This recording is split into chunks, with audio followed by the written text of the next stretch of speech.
বন্ধুরা, Paytm payment ব্যাঙ্ককে RBI ban করে দিয়েছে। এই ভিডিওতে আমরা লাইভ প্রুফের সাথে দেখব যে পেটিএম পেমেন্ট ব্যাঙ্ককে আরবিআই কেন ব্যান করলো এবং এর এফেক্ট পেটিএম পেমেন্ট ব্যাঙ্কের কাস্টমারদের ওপর কীভাবে পড়তে চলেছে, সব কিছু আমরা এই ভিডিওতে কভার করতে চলেছি। তাই আপনারা ভিডিওটি প্রথম থেকে শেষ অবধি দেখতে থাকুন। তার আগে বলি নমস্কার, আমি প্রশান্ত নন্দী আর আপনারা দেখছেন online guide and information channel.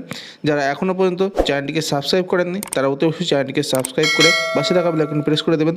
ভিডিওটি ভালো লাগলে লাইক করবেন, কমেন্ট করবেন এবং বন্ধুদের সাথে অবশ্যই শেয়ার করে দেবেন। চলুন বন্ধুরা, কথা না বাড়িয়ে ভিডিওটি শুরু করা যাক। তো বন্ধুরা, আপনারা অন স্ক্রিনে দেখতে পাচ্ছেন রিজার্ভ ব্যাঙ্ক অফ ইন্ডিয়ার একটি প্রেস রিলিজ, যেখানে স্পষ্টভাবে বলা রয়েছে action against Paytm payment bank Ltd under section 35A of the banking regulation act 1949। এটা যদি আমরা বাংলায় ট্রান্সলেট করি তাহলে বুঝতে পারবেন ব্যাঙ্কিং রেগুলেশন অ্যাক্ট 1949-এর ধারা 35A অধীনে পেটিএম পেমেন্ট ব্যাঙ্ক লিমিটেডের বিরুদ্ধে ব্যবস্থা। তো প্রথমেই দেখুন, এখানে বলা রয়েছে Paytm payment bank Ltd to stop onboarding of new customer with immediate effect. কবে থেকে? 31 জানুয়ারি 2024 থেকে।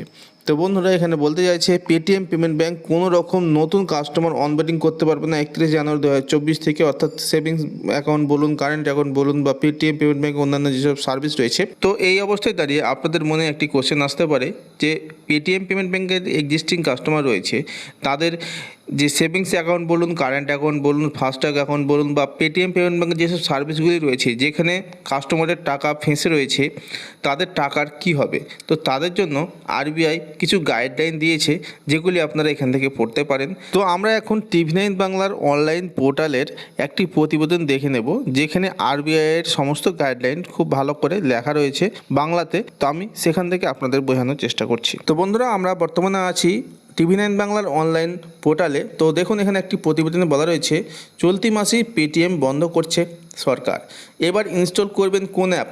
আসুন দেখে নেওয়া যাক বিস্তারিত। তো দেখুন, এখানে রিজার্ভ ব্যাঙ্ক অফ ইন্ডিয়া অর্থাৎ আরবিআই এক বিরাট সিদ্ধান্ত নিয়েছে। চলতি বছরের 29 ফেব্রুয়ারি থেকে পেটিএম পেমেন্ট ব্যাঙ্ক লিমিটেড এর উপর নিষেধাজ্ঞা জারি করেছে। এর মানে হলো 29 ফেব্রুয়ারি থেকে আপনি আর পেটিএম ব্যবহার করতে পারবেন না। পেটিএম পেমেন্টস ব্যাঙ্ক লিমিটেড নতুন গ্রাহকদের অনবোর্ডিং, ডিপোজিট গ্রহণ এবং যে কোনো গ্রাহকের অ্যাকাউন্ট, ওয়ালেট এবং ফাস্ট্যাগ এর টপ আপ করবে না।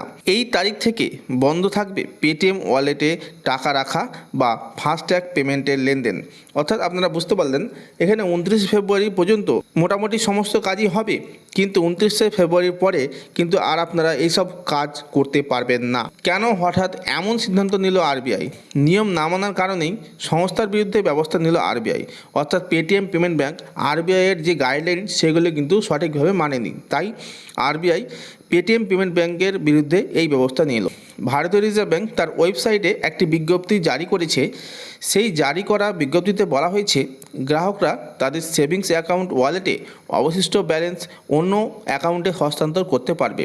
অর্থাৎ পেটিএম পেমেন্ট ব্যাঙ্কের যে এক্সিস্টিং কাস্টমার রয়েছে তাদের যে অ্যাকাউন্টে টাকা পড়ে রয়েছে বর্তমানে, সেই টাকা কিন্তু অনায়াসেই অন্য কোনো অ্যাকাউন্টে ট্রান্সফার করে নিতে পারবে। আরবিআই জারি করা তথ্য আসুন দেখে নেওয়া যাক। ক্রেডিট লেনদেন নিষিদ্ধ করেছে আরবিআই, অর্থাৎ পেটিএম পেমেন্ট ব্যাঙ্কে যে টাকা ক্রেডিট করাবেন আপনারা সেটা নিষিদ্ধ করেছে। নিয়ম না মানার কারণেই এমন ব্যবস্থা নেওয়া হয়েছে। 29 ফেব্রুয়ারির পর ব্যাংকিং পরিষেবা দিতে পারবে না, তবে গ্রাহকরা তাদের টাকা তুলে ফেলতে পারবেন। আরবিআই ওয়েবসাইট অনুসারে পেটিএম গ্রাহকরা কোনো সীমাবদ্ধতা ছাড়াই savings account, current account, prepaid instrument, FASTag এবং ন্যাশনাল কমন মোবিলিটি কার্ডের অবশিষ্ট ব্যালেন্স তুলতে বা ব্যবহার করতে পারবেন। তো বন্ধুরা, বুঝতে পারলেন এখানে যেসব পেটিএমের সার্ভিস রয়েছে, যেমন কারেন্ট অ্যাকাউন্ট বা সেভিংস অ্যাকাউন্ট বা prepaid instrument, FASTag, national common mobility card যেসব রয়েছে, এইসব কার্ডে যেসব টাকাগুলো রয়েছে আপনাদের অবশিষ্ট পড়ে, সেসব টাকাগুলো কিন্তু আপনারা অনায়াসেই তুলতে পারবেন। এক প্রতিবেদনে উল্লেখ করা হয়েছে, যেটা হচ্ছে এই প্রেস রিলিজটাকে বলছে 1949 ব্যাংকিং রেগুলেশন আইনে 35A ধারা অনুযায়ী পেটিএমের বিরুদ্ধে ব্যবস্থা নিয়েছে ভারতীয় রিজার্ভ ব্যাঙ্ক। বিশেষজ্ঞদের মতে আগামীতে এর প্রভাব পেটিএমের শেয়ারে ভালোভাবেই দেখা যাবে।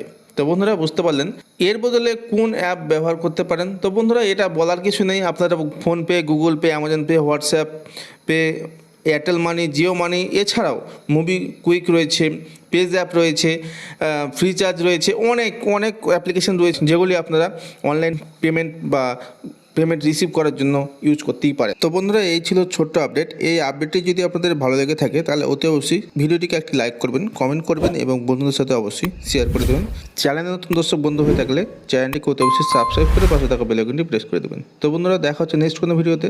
ততক্ষণের জন্য নমস্কার।